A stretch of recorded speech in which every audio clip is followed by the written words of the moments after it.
살펴보려고 합니다. 무엇이 남을까? 내 행동의 결과가 남는 겁니다. 그 뿌리가 남는 겁니다. 그것을 믿음으로 받아들이게 하여 주시고 그렇게 살아가는 나 되게 하여 주시옵소서. 그럼에도 이 자리에서 내가 선택한 그것이 가장 소중한 결정이 될 줄 믿사오니 그 선택에 후회가 없게 하여 주시옵소서. 감사합니다. 고마우신 예수님 이름으로 기도드렸습니다. 아멘, 아멘. 오늘은 창세기 19장 15절에서 29절까지 말씀이 됩니다. 창세기 19장 15절에서 29절까지. 그 중에 20절에서 29절까지만 보도록 합니다. 20절에서 29절까지만. 같이 읽겠습니다. 보소서 저 성읍은 도망하기에 가깝고 작기도 하오니 나를 그곳으로 도망하게 하소서. 이는 작은 성읍이 아니니까 내 생명이 보존되리이다. 그가 그에게 이르되 내가 이 일에도 내 소원을 들었은즉 내가 말하는 그 성읍을 멸하지 아니하리니 그리로 속히 도망하라. 내가 거기 이르기까지는 내가 아무 일도 행할 수 없노라 하였더라. 그러므로 그 성읍 이름을 소알이라 불렀더라. 롯이 소알에 들어갈 때 해가 돋았더라. 여호와께서 하늘 곧 여호와께로부터 유황과 불을 소돔과 고모라에 비같이 내리사 그 성들과 온 들과 성에 거주하는 모든 백성과 땅에 난 것을 다 엎어 멸하셨더라. 롯의 아내는 뒤를 돌아보았으므로 소금 기둥이 되었더라. 아브라함이 그 아침에 일찍 일어나 여호와 앞에 서 있던 곳에 이르러 소돔과 고모라와 그 온 지역을 향하여 눈을 들어 연기가 온기가마의 연기같이 치솟음을 보았더라. 하나님이 그 지역의 성을 멸하실 때 곧 롯이 거주하는 성을 엎으실 때에 하나님의 아브라함을 생각하사 롯을 그 엎으시는 중에서 내보내셨더라. 아멘. 무서운 얘기죠. 심판에 대한 이야기를 지난번 우리 노아 사건을 통해서도 봤지만 두 번째 심판의 사건을 또 만나게 됩니다. 물론 바벨탑과 같은 흩어짐의 사건도 있긴 했지만 결과론적으로 노아의 때처럼 멸망의 때를 보는 것은 두 번째가 되죠. 하나님의 심판이 얼마나 무서운지에 대해서 자각할 수 있는 시간이어야 되고요. 과연 나는 정말 소돔과 고모라의 백성처럼 살고 있지는 않은지, 롯처럼 살고 있지는 않은지, 아브라함처럼 살고 있는지 우리는 점검해 볼 필요가 있습니다. 구별된 삶을 산다는 것이 우리에게 너무나 소중한 시대를 살아가고 있습니다. 그리고 구별된 삶을 산다는 것이 하나님 앞에 내 모습을 어떻게 드러내는지에 대한 기준이 되는 시간들입니다. 그런데 이 구별된 삶은 매우 상대적이 되었다를 우린 인정해야 되죠. 아무리 생각해봐도 이 코로나가 끝난 후에 우리의 믿음에 긍정적인 거룩함의 절대적인 기준은 없을 것이다 라고 저는 인정합니다. 여러분도 그렇게 인정하실 것 같아요. 코로나가 끝나고 나서 그 거룩함의 절대적인 가치를 가진 사람은 아무도 없을 거예요. 종교개혁이 일어났을 때도 그랬고 그 어느 때도 그 기준점을 감히 정할 수 있는 사람은 없습니다. 우리나라는 크게 세 가지의 역사적인 사건을 통해서 역시 동일하게 갈라짐을 경험하게 되죠. 일제시대를 끝나던 1945년 해방 전후고요. 그리고 또 하나 1950년을 기점으로 해서 공산화됐던 북한과 그리고 자본주의 사회로 들어서면서 자유주의 물결이 들어왔던 대한민국 두 가지로 나뉘게 되었었죠. 그래서 우리는 양분된 상황을 보면서 상대적인 기준을 갖게 됐습니다. 그것은 완벽하게 이것이 옳고 저것이 그르다라는 말이 아니라 이것도 옳을 수 있고 저것도 옳을 수 있다라는 아주 조심스러운 표현이었습니다. 그럼에도 불구하고 우리 안에서 한 가지 고민이 되는 것은 나는 얼마나 더 거룩할 수 있을까라는 질문이죠. 그리고 그 질문에 답하는 만큼 우리는 누리게 될 것이고 얻게 될 것이고 심판받게 될 거라는 걸 우리는 인정해야 됩니다.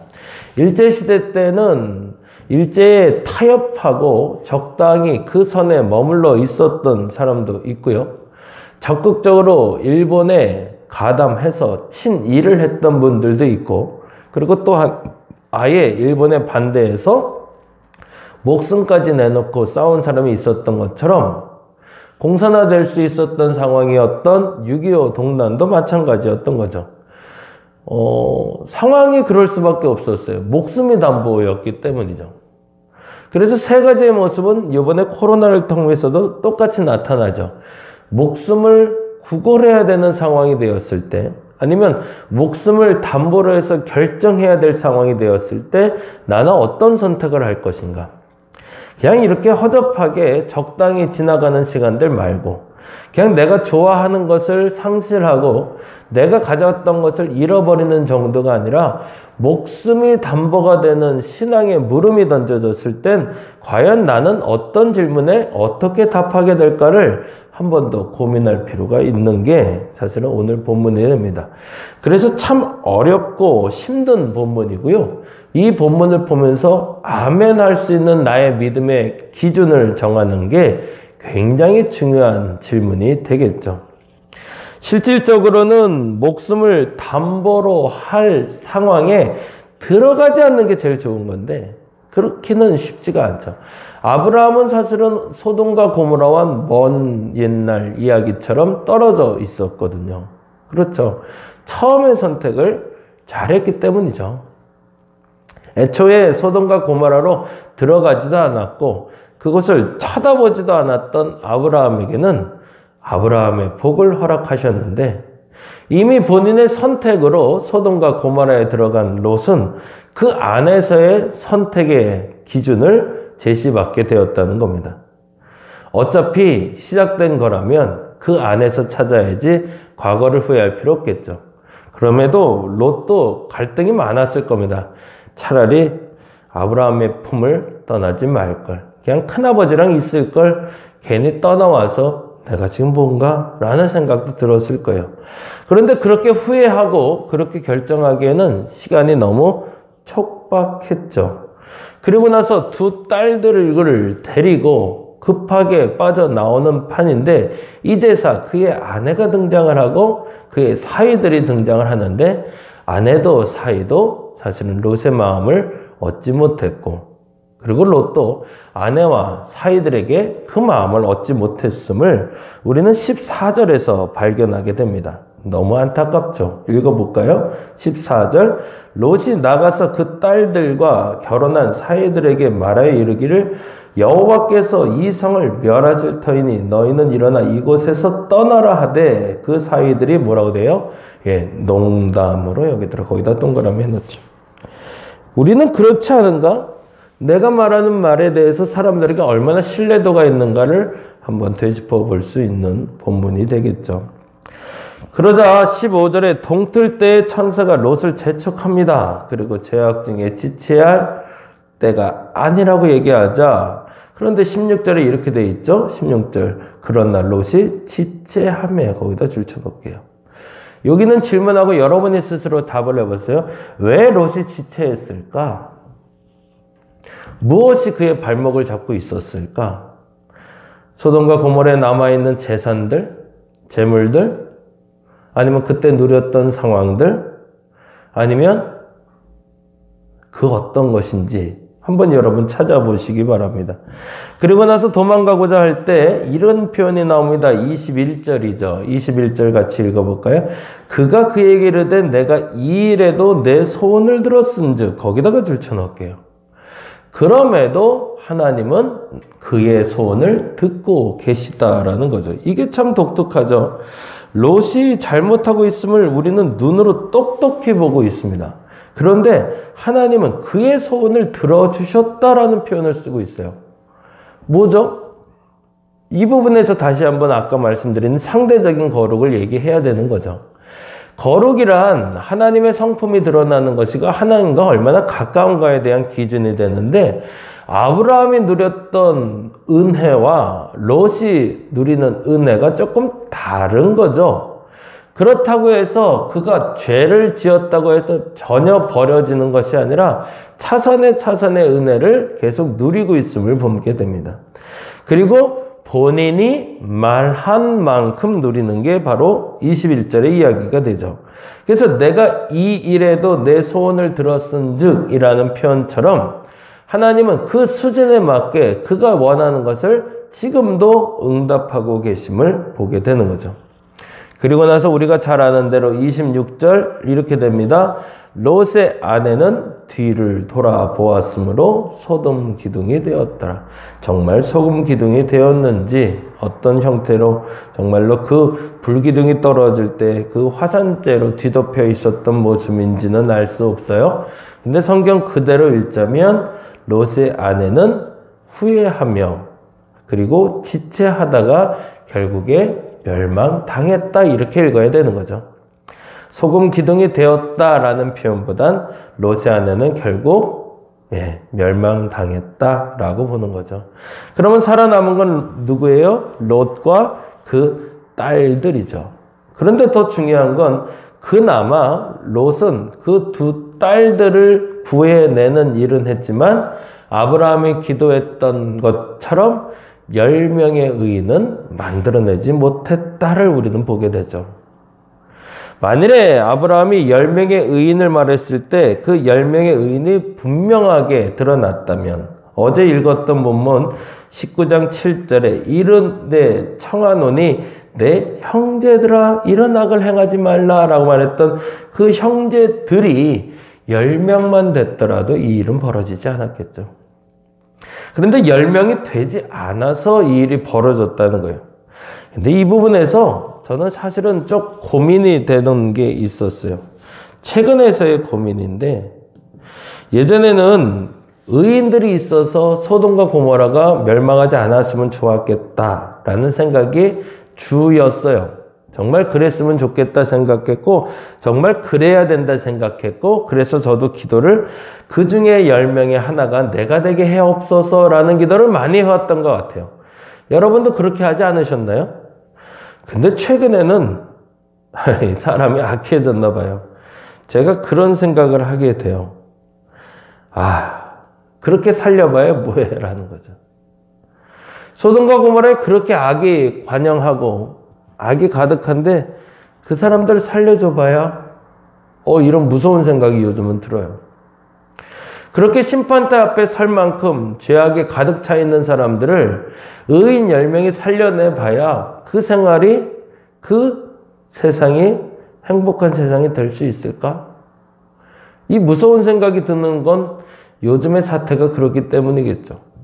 변하지 않는 정치인들, 변하지 않는 경제인들, 변하지 않는 악의 모습들, 어찌 보면 점점 더 악해져가는 이 세상을 보며 이 세상을 그냥 유지해가는 게 맞는 건지 아니면 이 세상이 한번 바뀌어야 되는 게 맞는 건지를 고민하는 시대를 살아가고 있는 것 같아요. 그래서 저 스스로가 무서웠습니다. 이런 생각을 하고 있는 내가 무서웠고 그렇게까지 생각할 수밖에 없는 이 세상을 살아가는 제가 참 안타깝다 여겨졌습니다. 여러분은 어떻게 보시나요? 의인 10명이 있어서 세상이 멸망하지 않는 게 좋은 건가요? 아니면 이런 세상이라면 한번 소위 갈아엎어야 맞는 건가요? 어떻게 하는 게 옳은 걸까요? 그 고민에 빠지게 됩니다. 그런데 분명한 건 개인적인 질문을 던진다면 마땅히 의인의 하나로 나는 서야 된다고 말해야겠죠. 그러나 개체로 본다면 이런 때는 한 번쯤은 우리가 멸망의 자리에 서서 똑바로 그 멸망을 바라봐야 될 것 같다라는 생각도 하게 되는 세상 살아가고 있다는 것 한번 유념했으면 좋겠습니다. 근데 여기서 굉장히 중요한 단어가 나오죠. 보기는 보았으되 그러나 하나님의 눈높이에 있는 사람이죠. 그게 바로 28절, 29절이 되죠. 같이 한번 읽어보죠. 28절, 29절. 소돔과 고모라와 그 온 지역을 향하여 눈을 들어 연기가 옹기가마의 연기같이 치솟음을 보았더라. 누가 본 거죠? 아브라함이 봤죠. 그리고 이렇게 얘기합니다. 29절 하나님이 그 지역의 성을 멸하실 때 곧 롯이 거주하는 성을 엎으실 때에 하나님이 뭐라고 되어 있어요? 네, 아브라함을 생각하사 거기를 줄을 쳐놓죠. 그리고 별표해 놓고요. 그 다음 롯을 그 엎으시는 중에서 보내셨더라. 아멘. 결국에 롯의 구원의 실마리가 됐던 건 아브라함이었다. 나도 그런 사람 돼야겠다 생각합니다. 그런데 그래요. 그 후에 롯이 변했을까? 그건 내일 살펴볼 얘기지만 변하지 않고 있다는 거죠. 그럼에도 그를 위해서 나는 기도해야 될까? 그럼에도 기도해야 된다는 겁니다. 오늘은 그렇게 기도했으면 좋겠어요. 아무리 말해도 변하지 않는 사람들이 있어요. 그리고 이왕이면 차라리 라고 극단적인 생각을 하게 되는 사람들도 있어요. 근데 그를 위해서 우리는 기도해야 됩니다. 그게 마땅하다는 거죠. 아브라함이 마지막까지 롯을 놓고 기도했던 것처럼 지금 변하지 않고 그 기도가 응답받아 간신히 목숨을 살리고 그리고 간신히 연명하는 것처럼 보일지라도 저와 여러분의 오늘의 기도가 멈추지 않기를 기도해 봅니다. 기도하겠습니다. 너무 답답한 사람들이 있습니다. 말하면 좀 바뀌었으면 좋겠는데 말해도 바뀌지 않고 더 변해가는 사람들. 그들을 위해서 도대체 기도해야 될까요? 차라리 멸망하는 게 낫지 않을까? 너무 답답하면 그런 기도도 해봅니다. 그런데 아브라함을 생각하사 롯을 그 엎으시는 중에 내보내셨다는 그 말처럼 변하지 않는 사람, 아니 조금밖에 변하지 않을 그 사람, 또 다시 원점으로 돌아갈 그 사람을 위해서도 다시금 기도하는 내가 되게 하여 주시옵소서. 그게 옳은 줄 믿습니다. 그 기도를 멈추지 않는 내가 되게 하여 주시옵소서. 감사합니다. 고마우신 예수님 이름으로 기도드렸습니다. 다 같이 기도하고 돌아가겠습니다.